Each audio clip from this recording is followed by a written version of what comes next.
ये क्या कर रही है आप? कुछ नहीं बेटा, कुछ नहीं हो रहा। अच्छा, आप झूठ बोल रही हैं मुझसे। सब कुछ खुद मैंने अपनी आंखों से देख लिया है। आपको जरा भी शर्म नहीं आती?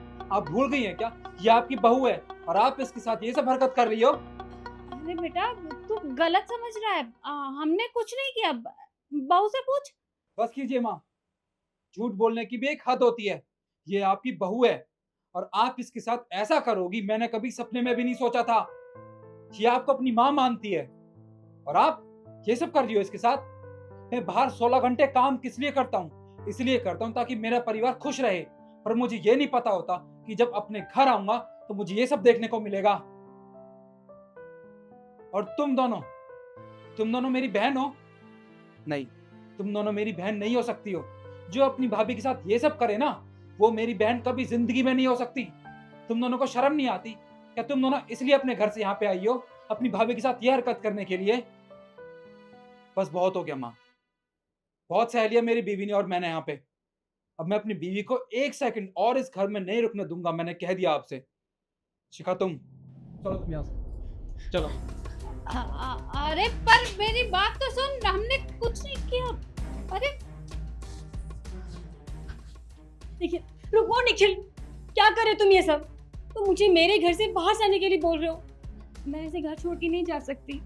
शिखा, तुम पागल हो गई हो क्या? ये घर वाले तुम्हारे साथ क्या कर रहे थे तुम अच्छे से जानती हो। और इतना कुछ होने के बावजूद भी तुम कह रही हो कि तुम ये घर छोड़ के नहीं जाओगी। हाँ, कह रही हूँ मैं, क्योंकि मेरे अपने रहते हैं इस घर में। वो सास मेरी माँ जैसी है और वो मेरी ननद वो मेरी बहनें जैसी है। मैं जानती हूँ वो किसी वजह से मेरे साथ ये सब कर रहे हैं, गलत कर रहे हैं, वो तुम भी जानती हो।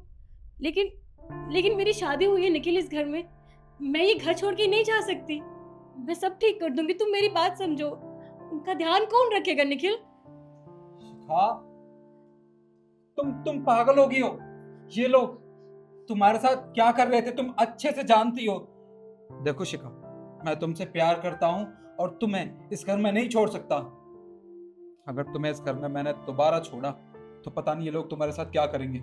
और उसके बाद मैं देख भी पाऊँ या नहीं, कुछ नहीं पता मुझे।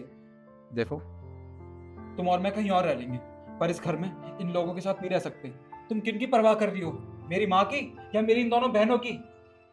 इनको जो करना था ना, इन्होंने तुम्हारे साथ कर लिया। बस शिखा, मैं कुछ नहीं सुनना चाहता। तुम अभी के अभी मेरे साथ इस घर से चलोगी। नहीं निखिल, मैं कहीं नहीं जाऊंगी। इस घर में मेरी डोली आई थी और अगर यहाँ से बाहर जाएगी तो मेरी अर्थी जाएगी। और तुम कह रहे हो ना तुम मुझसे प्यार करते हो, तो मैं भी इन सबसे प्यार करती हूँ निखिल, और मैसेज नहीं छोड़ सकती हूँ उन्हें। अगर तुम्हें जाना तो तुम जाओ, लेकिन मैं अपनी माँ और अपनी बहनों को छोड़ के यहाँ से नहीं जाने वाली। और यही मेरा आखिरी फैसला है, चाहे कुछ भी हो जाए मेरे साथ, लेकिन मैं ये घर छोड़ के नहीं जाऊंगी। सुना तुमने? शिखा बेटा, मुझे माफ कर दे। मुझसे गलती हो गई। मुझे ये सब नहीं करना चाहिए था। मुझे लगा था कि तू दहेज लेकर नहीं आई है तो तुझे रास्ते से हटा दूंगी, तो अपने बेटे की दूसरी शादी कर लूंगी। पर मुझे ये सब नहीं करना चाहिए था। इतना सब कुछ करने के बाद भी तू हमारे बारे में सोच रही है। मुझे माफ कर दे, मैं आज के बाद ये सब नहीं करूंगी, तुझे परेशान नहीं करूंगी। अब हाथ मत जोड़िए। मैं जानती हूँ आपने जो भी किया वो गलत किया मेरे साथ, और किसी भी सास को अपनी बहू के साथ इस तरह का बर्ताव बिल्कुल नहीं करना चाहिए।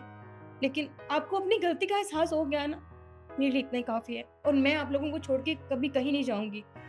हाँ बेटा, मैं तुझसे वादा करती हूँ, आज के बाद मैं कभी तुझे परेशान नहीं करूंगी। बस इस बार मुझे माफ कर दे। भाभी, हम दोनों भी आज के बाद आपको कभी परेशान नहीं करेंगे।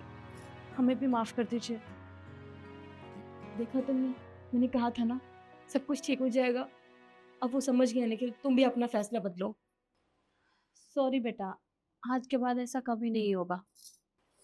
ठीक है माँ, अगर आपको और मेरी दोनों बहनों को अपनी गलतियों का एहसास है तो आज मैं और मेरी बीवी इस घर को छोड़ के नहीं जाऊँ।